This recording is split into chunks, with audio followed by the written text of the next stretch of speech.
Friends, आज मैं आपके लिए लाया हूँ टू व्हीलर और फोर व्हीलर का ड्राइविंग टेस्ट का वीडियो, जिसको देखने के बाद आपका सारा डर और सारे डाउट्स दूर हो जाएंगे। व्हीलर ड्राइविंग टेस्ट के दौरान आवेदक को किन अलग अलग टेस्ट से गुजरना होता है। टेस्ट ट्रैक पर जाने के लिए आवेदक को RFID को इस्तेमाल करना होता है।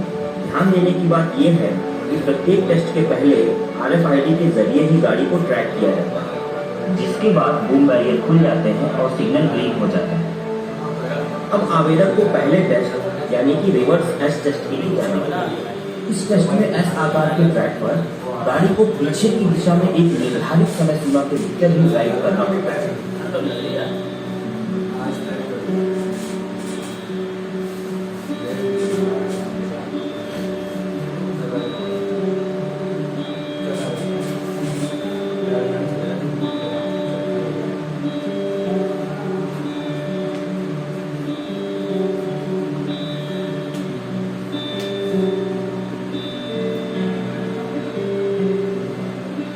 टेस्ट के दौरान 2 से ज्यादा फॉरवर्ड मूवमेंट्स करने पर इसे एक गलती माना जाएगा।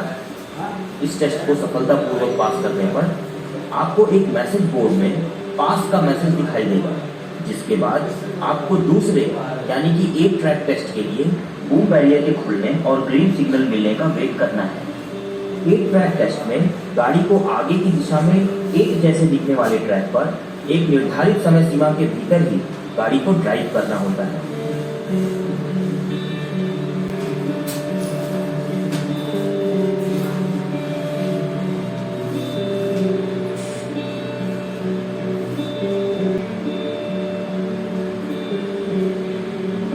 इस टेस्ट में कहीं भी गाड़ी को रिवर्स या स्टॉप करने पर इसे एक गलती के रूप में देखा जाएगा।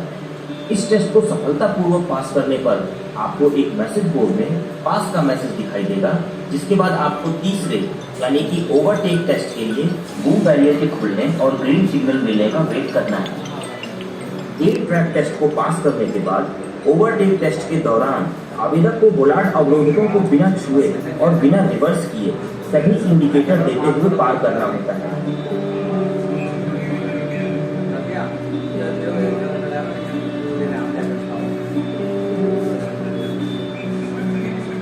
इस टेस्ट के तुरंत बाद ही आवेदक को ट्रैफिक जंक्शन टेस्ट के लिए जाना होता है।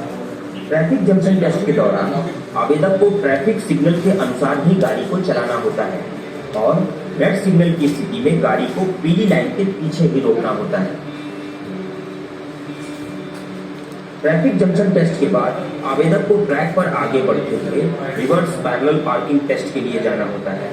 रिवर्स पैरेलल पार्किंग टेस्ट में लाइसेंस उम्मीदवार को गाड़ी को निर्दिष्ट स्थान पर पार्क करना होता है। इस टेस्ट में 2 से ज्यादा फॉरवर्ड मूवमेंट्स को एक गलती के रूप में देखा जाएगा। इसके बाद आपको छठे यानी कि अप ग्रेडियंट टेस्ट के लिए बूम बैरियर के खुलने और ग्रीन सिग्नल मिलने का वेट करना है। अप ग्रेडियंट टेस्ट के दौरान उम्मीदवार को बिना पीछे गए गाड़ी को ऊपर ढलान पर आगे ले जाना चाहिए। गाड़ी को निर्धारित क्षेत्र के भीतर आगे ले जाते समय पहले से दी गई एक स्टॉप रेखा पर कुछ सेकंड के लिए रोकना होता है। सफलतापूर्वक ऐसा करने पर हरा सिग्नल दिया जाएगा, जिसके बाद गाड़ी को आगे बढ़ाते हुए ट्रैक से बाहर आ जाना होता है।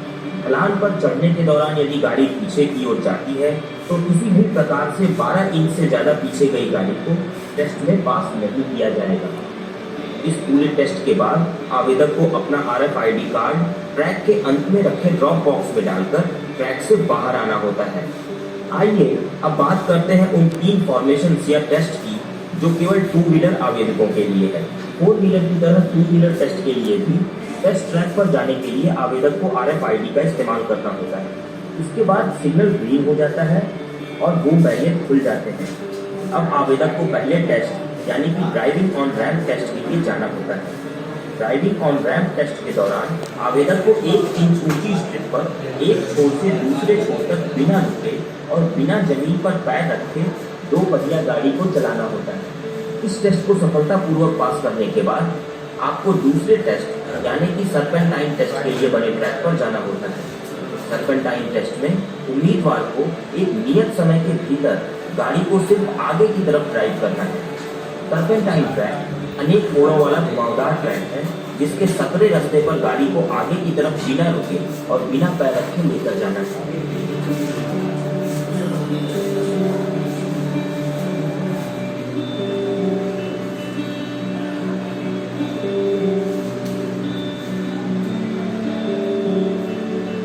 इस टेस्ट को सफलतापूर्वक पास करने के बाद आवेदक को इमरजेंसी ब्रेकिंग टेस्ट के लिए जाना होता है। इमरजेंसी ब्रेकिंग टेस्ट के दौरान आवेदक को एक सीधी दिशा में चलते हुए एक निर्धारित स्टॉप लाइन के पीछे बिना गाड़ी को स्किड किए रुकना है। इस टेस्ट में गाड़ी को एक बार से ज्यादा रोकने पर इसे एक गलती के तौर पर देखा जाएगा।